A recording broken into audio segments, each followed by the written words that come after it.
una vez ya determinados cuáles son los requisitos que debe cumplir la vivienda para ser calificada como digna,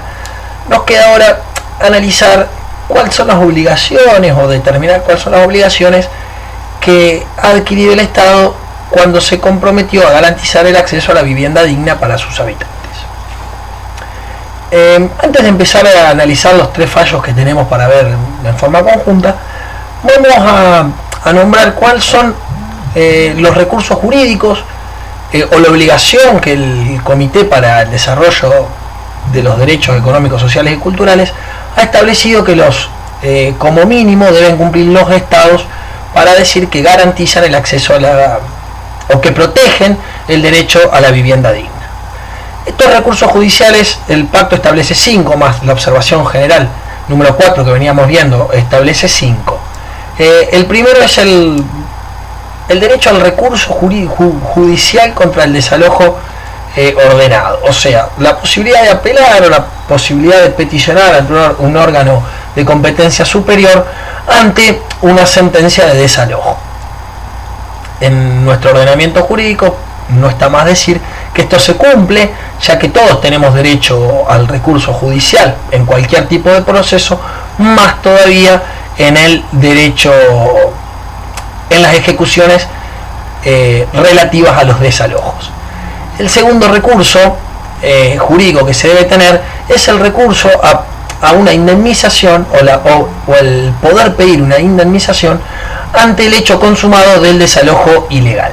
Ante el desalojo ilegal, nuestro ordenamiento jurídico establece ciertas acciones que nos permitan, las acciones posesorias o las acciones reales de alguna manera, o las acciones de protección del inquilino, que nos permitan revertir el desalojo ilegal, pero ante la posibilidad de que este desalojo ilegal no pueda ser revertido, el Estado debe garantizarnos el poder pedir una indemnización para poder, con ese resarcimiento económico, poder proveernos de otro lugar de habitación que venga a cumplir la función que cumplía aquel del cual he sido desalojado. Un tercer recurso es el recurso contra la discriminación, o sea, es el poder recurrir judicialmente contra todos aquellos actos discriminatorios que cumplan tanto el gobierno como los propietarios o los privados que me brindan la vivienda o que son responsables de mi lugar de vivienda.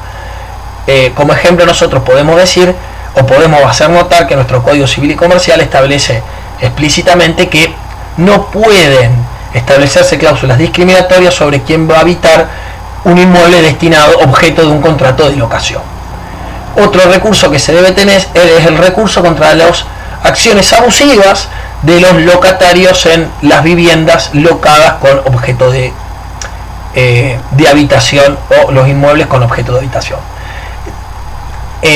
Si bien nosotros no tenemos este recurso propiamente dicho, nosotros tenemos una prevención del Estado que prohíbe todas cláusulas abusivas en los contratos de locación y que prohíbe toda modificación posterior de las cláusulas. Pero creemos que es cierto o que sí existe el recurso en aquel contrato o en aquella situación donde el locador se abuse o el locador intente realizar acciones abusivas contra el locatario, existe recurso judicial y existe la posibilidad de peticionar a las autoridades.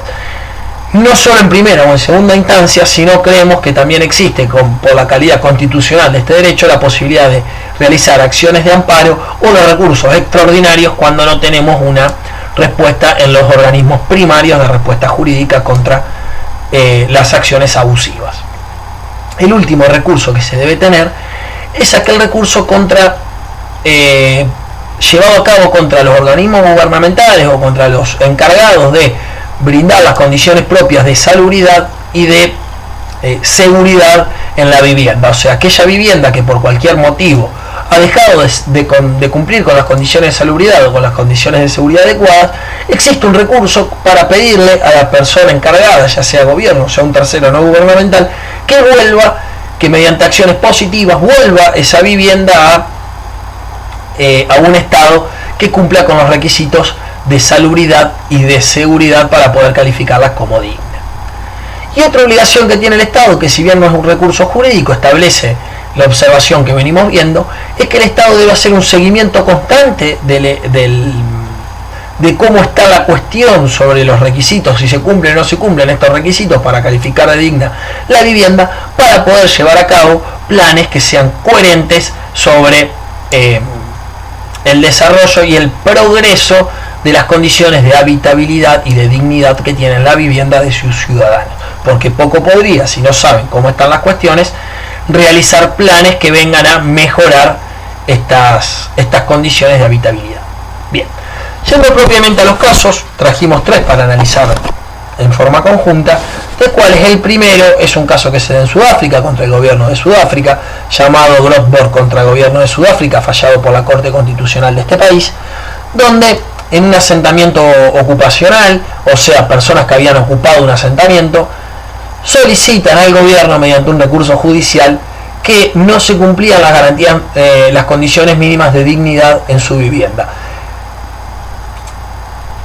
Más que nada, o propiamente dicho, en lo que eran las condiciones de habitabilidad de la vivienda por hacinamiento y por espacio, y las condiciones de habitabilidad por los servicios y por el acceso a los servicios que tiene que tener toda vivienda para ser calificada digna. La Corte en este caso dio la razón a los grupos que fallaban, y lo hizo de una manera,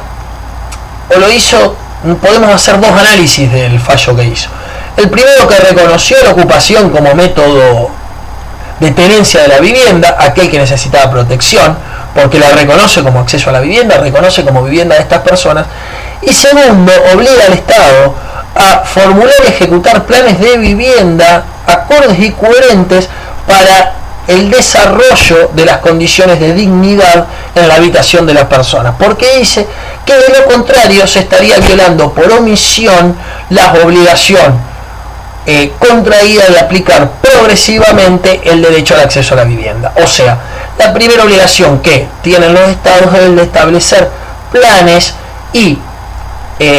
determinar partidas monetarias para, de una manera acorde y coherente, llevar adelante la obligación progresiva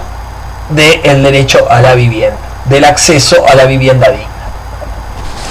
El segundo caso también se dio en África, pero es fallado por la Comisión Africana para los Derechos Humanos.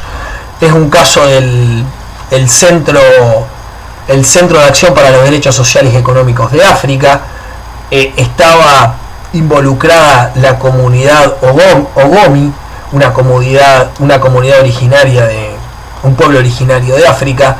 El resumen del caso es una empresa internacional que se dedica a la explotación de recursos de hidrocarburos,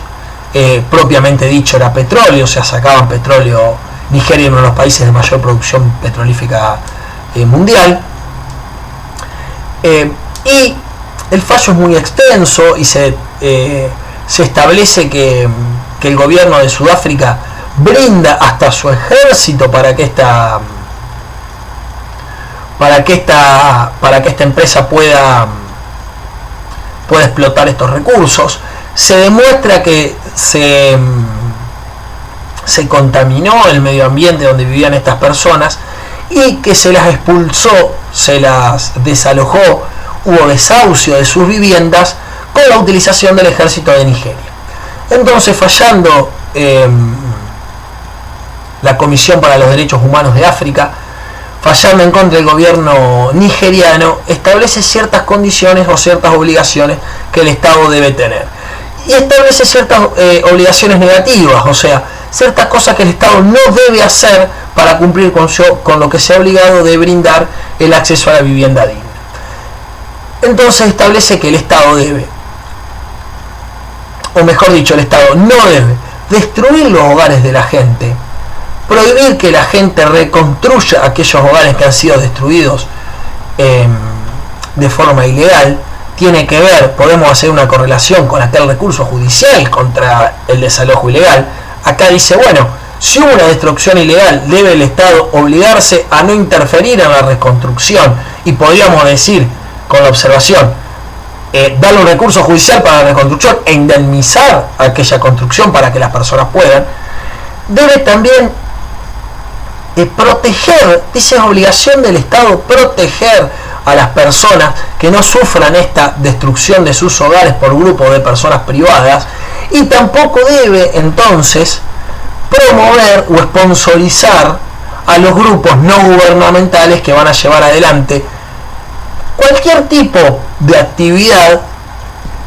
el caso especial en la explotación de recursos de hidrocarburos, pero podamos llevar a cualquier actividad de un grupo no gubernamental que tenga como consecuencia ya sea la destrucción de los hogares, el desahucio de las personas o el impedimento de estas personas de reconstruir los hogares que han sido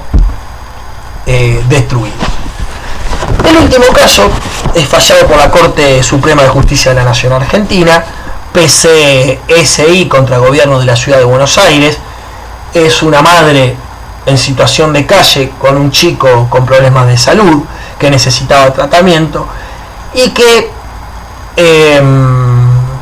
solicita al gobierno de la Ciudad de Buenos Aires que le dé una solución habitacional.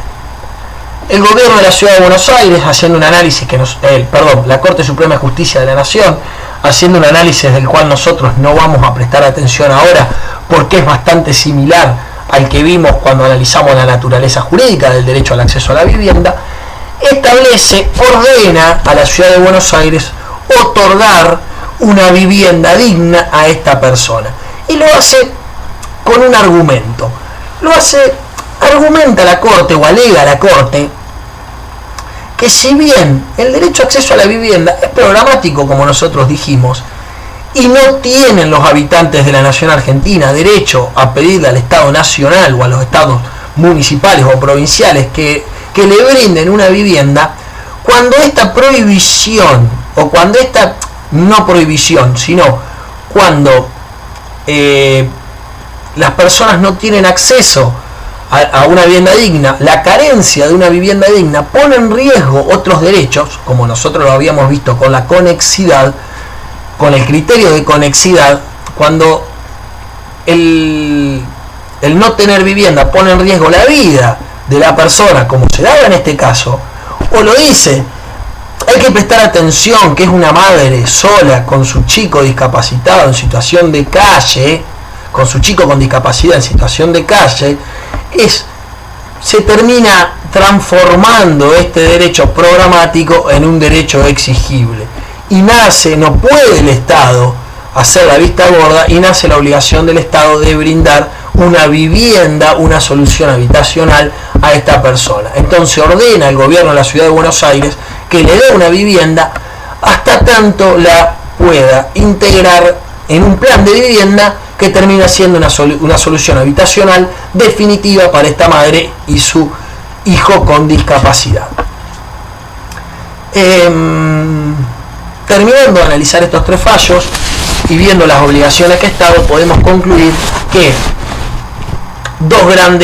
podemos sacar dos grandes conclusiones. La primera, que el Estado no se ha obligado a otorgar una vivienda a cada persona, pero sí podemos decir que se ha obligado al Estado a llevar políticas adelante que mejoren las condiciones de acceso a la vivienda de las personas. Está obligado al Estado a no interferir en la vivienda de las personas, a no destruirla y a impedir, a proteger al habitante de esa vivienda y impidiendo que otros terceros destruyan la vivienda de la persona. Tiene prohibido promover acciones que vayan en contra de la vivienda de las personas y debe brindar una vivienda cuando está en juego la dignidad o la vida de una persona en situación de calle o en una situación de vivienda que no pueda ser calificada como digna. Espero con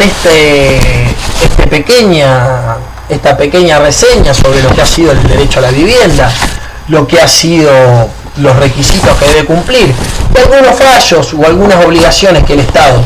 ha adquirido, poder haber dejado un poco en claro lo que es el derecho a acceso a la vivienda y a qué se han obligado los Estados cuando tienen el compromiso de